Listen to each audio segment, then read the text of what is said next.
우울감이나 갑자기 무력감, 네. 나 내일부터 아무것도 할 수 없을 것 같은 느낌, 지금까지 한 게 아무것도 아닌 것 같은 느낌, 뭐 그런 느낌들이 들 때가 있잖아요. 그쵸.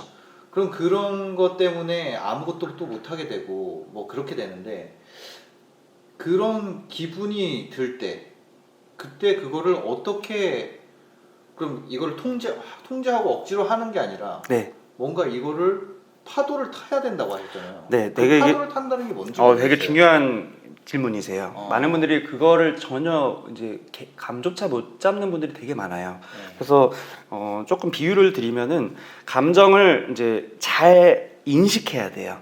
이렇게 잘 바라봐야 돼요. 아주 이렇게 섬세하게. 어쨌든 뇌 안에 있는 거거든요, 감정은. 네, 네. 그리고 막 되게 모호해요. 별로 잘 바라본 적도 없기 때문에 익숙하지 않고. 네. 그 다음에 사회적인 어떤 편견과 시선 때문에 억압하는 쪽의 회로만 자꾸 돌아가 있고. 네. 그렇기 때문에 있는 그대로 꺼집어내기가 되게 쉽지 않아요. 근데 가장 잘 감정을 끄집어낼 수 있는 방법은 뭐냐면은 표현하는 거예요, 말로. 표현을 하면 할수록 점점 이렇게 실타래를 꺼내듯이 막 나와요.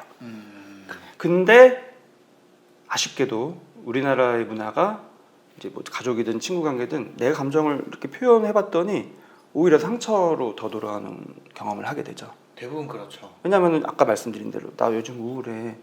그래 왜 우울해? 나 이래서. 그 뭐가 우울해? 뭐 난 더 힘든데 뭐 이런 식으로. 그렇기 때문에 내가 감정 얘기를 하는 게 스스로 민폐 끼치는 느낌 때문에 네네. 잘 안 하게 되기도 하는데, 내가 막 내가 어떻게 그 감정에 대해서 막 이렇게 해결책을 제시해주거나 조언을 해주거나 이런 스트레스를 받기 때문에 이제 보통 많은 분들이 힘들어하는데, 저는 이제 그게 업이잖아요. 네. 감정을 들어주는 거. 네. 근데 감정을 들어주는 거 스트레스 안 받아요. 왜냐면은 말씀드린 대로 그냥 들어주면 돼요. 평가하거나 조언을 할 필요가 없어요. 심지어 정신과 의사조차도 조언을 안 해요. 조언 한마디도 안 해요. 진짜 중요하고 진짜 성공적인 상담은 네. 조언 한마디도 안 하는 상담이에요. 근데 많은 분들이 조언을 듣고 싶어 하죠.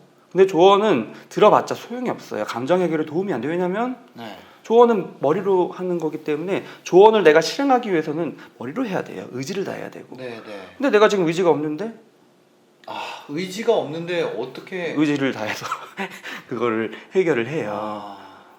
이렇게 하라 그랬는데 하려고 그랬는데 안 되는구나. 오히려 더 자괴감 만들고. 의지력도 감정이에요? 의지력도 감정이랑 관계가 아주 많아요. 많은 분들이 그 감정이 연결이 많이 돼서, 감정이 내가 안정적이고 편안한 감정일 때는 내가 가지고 있는 물론 개개인의 어떤 역량이 있겠지만 네. 최대치 쪽으로 잠재성이 많이 발휘될 수 있는 거예요. 왜냐면은 새질 않아요. 이 에너지가 셀 곳이 없어요. 근데 내가 감정적으로 막 처리를 못하고 뭔가 스트레스 받고 압박감이 있는 상황에서는 나는 물론 의지를 다하고 있고 딴 거에 집중하려고 노력은 하고 있지만 나도 의식하지 못한 채 이런 복잡한 감정을 내 무의식은 처리하고 있어요. 그러느라고 에너지가 많이 소모되면서 새고 있어요. 그래서 정작 집중할 곳에 집중이 잘 안 돼요. 조언하거나 어떤 해결책을 제시해 주는 게 아니라 네. 그냥 잘 들어주기만 해라. 굳이 말을 하고 싶으면 그랬구나, 그랬어, 또는 그 감정을 더 디테일하게 물어보는 거. 그래서 어떤 마음이 들었어? 반응만 해주는 거. 네. 이런 것만 하다 보면 그 사람이 이제 계속 표현을 하게 돼요. 네. 그리고 신기하게 그런 대화를 뭐 30분이고 1시간이고 막 했다 쳐요. 네. 굉장히 큰 해소를 경험해요.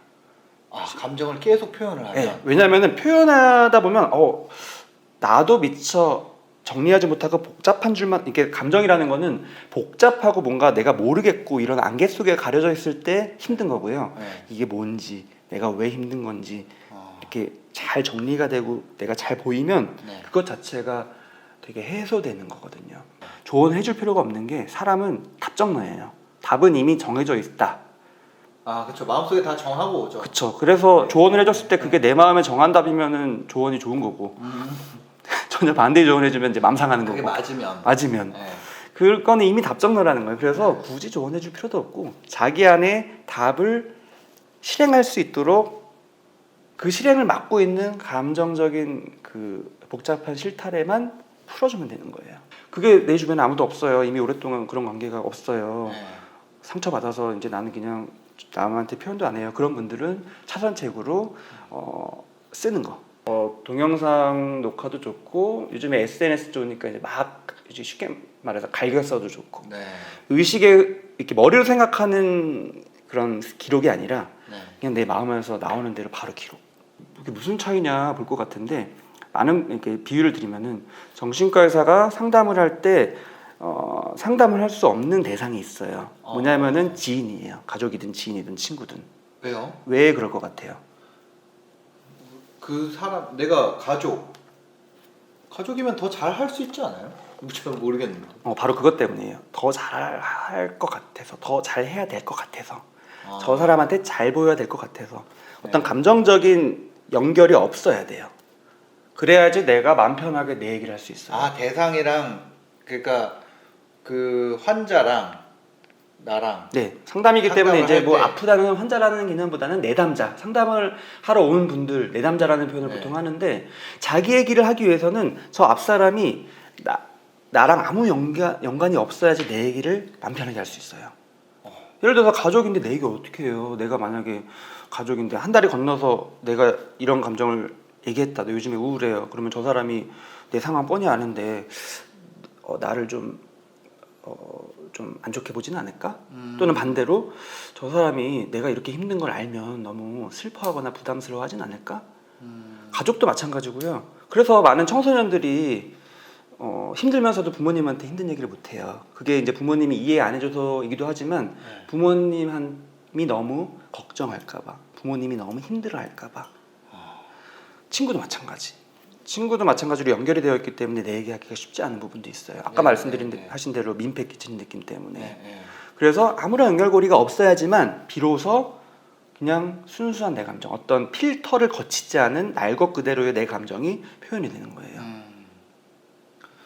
그래서 처음에는 상담을 하러 와서 이런 게 훈련이 안 돼 있기 때문에 일상생활에서 자꾸 이렇게 가려요. 이 얘기해도 될까? 내가 전혀 모르는 상담하는 의사한테 와서 자기 얘기를 함에도 불구하고 네네. 비밀 보장이 철저하게 지켜짐에도 불구하고 밖에서 만날 일이 전혀 없음에도 불구하고 이 얘기를 하면 나를 어떻게 볼까? 혹시라도 이런 우려 때문에 속 얘기를 처음엔 잘 못하다가 이제 점점 편안함을 느끼면서 안정감을 느끼다 보면 이제 속에 있는 얘기들이 나오거든요. 그렇게 필터가 점점점 없어질 때의 얘기를 할 때부터 진짜 마음이 편해져요. 그래서 다른 사람과의 관계가 아니라 자기 일기를 쓸 때도 이걸 누구 보여주는 일기가 아닌 거죠. 네. 철저히 비밀 보장이 되는 일기장, 뭐 자물쇠가 있건 아니면 비밀번호가 있는 SNS 건 이런 식으로 자기 마음을 막 표현하는 거예요. 근데 여기서 중요한 거는 이 자기의 마음이라 아까 감정이라는 거는 이성이랑은 전혀 상관없어요. 그래서 어떤 윤리적인 거, 이런 도덕적인 거, 어떤 사회적인 이런 틀하고 전혀 상관이 없어요. 사람은 생각보다 별로다. 이것도 되게 중요한 문구예요. 네네. 생각보다 별로예요. 속에 있는 마음은. 그죠. 실제로는 그냥 사람인데. 그냥 사람이죠. 오히려 그런 윤리성에 대해서 더 높은 기대를 가지게 되면 주변 사람들이 나에 대해서 더 그렇게 높은 기대를 가지게 되면 그게 고스란히 부담으로 다가와요. 네. 부모라는 것도 마찬가지예요. 네. 부모도 사람들이 너 물론 자식이 있으면 더 윤리적으로 좀 더 좋아야 되고 그게 자식한테 본을 보여야 되지만 그게 지나치게 이제 높은 경우에는 당사자한테 또 부담으로 다가오기 때문에 네. 그게 고스란히 축적됐다가 역치가 넘어가면 팡 터지는 거예요. 그게 쌓여서 역치가 넘어간다고 표현을 계속 해주셨는데 뭐 예를 들어서 내가 어제 화났으면 어제고 그 감정이 어떤 한순간에 이렇게 피크 이런 거 같이 생각되거든요. 네. 근데 이 피크들이 쌓여 있다는 거예요. 네, 피크들이 이제 쌓여 있는 건데 보통은 이제 아까 질문도 감정을 어떻게 하면 통제할까요라는 질문 자체가 감정이 피크 쳤을 때 어떻게 이거를 조절할 거냐라는 질문인데 사실은 피크 쳤을 때 조절하는 게 아니라 평상시에 피크 안 칠 때 계속 관찰하는 거예요. 그러니까 관찰이라는 게 뭐 되게 애매한 개념인 것 같은데 내가 머릿속에서 지금 나를 알아야 돼요. 쉽게 말하면 내 감정을 내가 매 순간 알고 있어야 돼요. 그래야지 평상시에 잘 이렇게 해소가 되고 그래야지 역치 위로 안 올라오는 거예요. 그게 사실은 멘탈이 강한 거거든요. 근데 많은 분들이 멘탈이 강하다 하면은 그냥 감정을 하나도 안 느끼고 억압하고 그게 멘탈이 강한 줄 착각하죠. 그러다 그냥 멘탈이 아작나요. 피크의 순간을 컨트롤하는 거는 아니라는 불가능한 거죠. 예. 사람은 자기 감정을 자기가 조절할 수 없어요. 예. 진짜 사람은 별로다라고 아까 얘기 드린 이유가 사람은 감정 조절을 진짜 못해요. 동물 같아요, 거의. 저희들이 애들 볼 때 어때요? 애들 어리면 진짜 감정 조절 못하고 막 떼쓰고 네. 그래 보이잖아요. 네. 근데 우리 어른도 사실 별반 안 달라요. 겉에서 티만 안 낼 뿐. 억지로 막 견디고 있을 뿐 안에는 있잖아요. 아. 그거를 외면하거나 아 난 이러면 안 되는데 왜 이러지라고 스스로 타박하면서 비하하지 않고 자괴감 느끼지 않고 나한테 스스로 타당성을 부여해야 돼요. 감정을 내가 그냥 있는 그대로 잘 받아들이려면은 내 안에 있는 필터를 좀 이제 다 걷어내고 어떤 감정이 들든지 나한테 타당성을 부여해야 돼요. 이게 되게 이상해 보이거든요. 그러다 보면은 되게 이상한 사람 될 것 같고 되게 막 나가는 사람 될 것 같고 자기한테 다 어떤 감정이든지 그건 다 옳다 해주면은 네. 사람 이상해질 것 같잖아요. 그렇죠. 많은 부모님들이 이 생각 때문에 아이들을 감정을 못 받아주거든요. 이 감정 받아주다가는 애 망칠 것 같아서. 애가 짐승처럼 되면 어떡하나. 얘가. 근데 이미 짐승이에요. 사람은 내 안에 깊숙이 짐승이 있어요. 그 짐승을 예. 억누른다고 해서 짐승이 없어지지 않고 예. 오히려 잘 이렇게 받아들여줘야 돼요. 그래야지 자기 편이 되고 안정적이 되고 그래야지 남들한테도 베풀 수 있는 거예요. 네. 맞아. 그래서 참 신기하게 이제 네. 인간관계를 하다 보면은 저 사람 되게 막 그렇게 막 훌륭하다고 볼 수는 없지만 네. 되게 좀 자연스럽다 또는 이렇게 안정되어 보인다라는 사람들이 있잖아요. 네. 그 사람들은 자신의 짐승됨을 인지하는 사람이죠. 그렇기 때문에 그거를 그냥 그대로 수용하기도 하고 표현도 종종 자연스럽게 하기도 하고.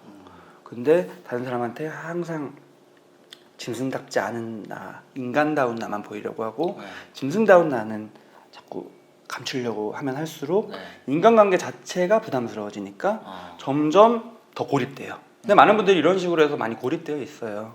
관계라는 게 요즘에 또 많이 힘든 게 공통점이잖아요. 이런 이유 때문에. 좀 개개인의 짐승됨을 좀 이렇게 공유하고 자연스럽게 나누는 문화가 되면 좋겠는데 네. 오히려 평가하는 거죠. 너는 왜 그러냐? 너는 왜 그것씩이나 돼가지고 그러냐? 이런 식으로 평가. 제 채널은 짐승됨을 공유하는 채널이에요. 돈에 대한 욕망. 돈도 굉장히 중요하죠. 역시 이제 저는 이제 돈은 당연히 중요한데 당연히 필요하고 또 돈이 별로 안 중요하다라고 말하는 분들도 속에 보면은 다 돈을 원하는 거고 그런 돈이 안 중요하다라는 말을 하면서 돈을 벌기도 하고.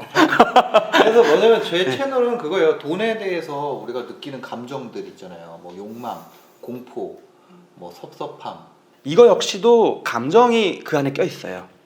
그리고 그 감정이라는 거는 100% 개개인의 고유한 영역이라서 돈에 대한 자기의 그 근본적인 감정이 있어요.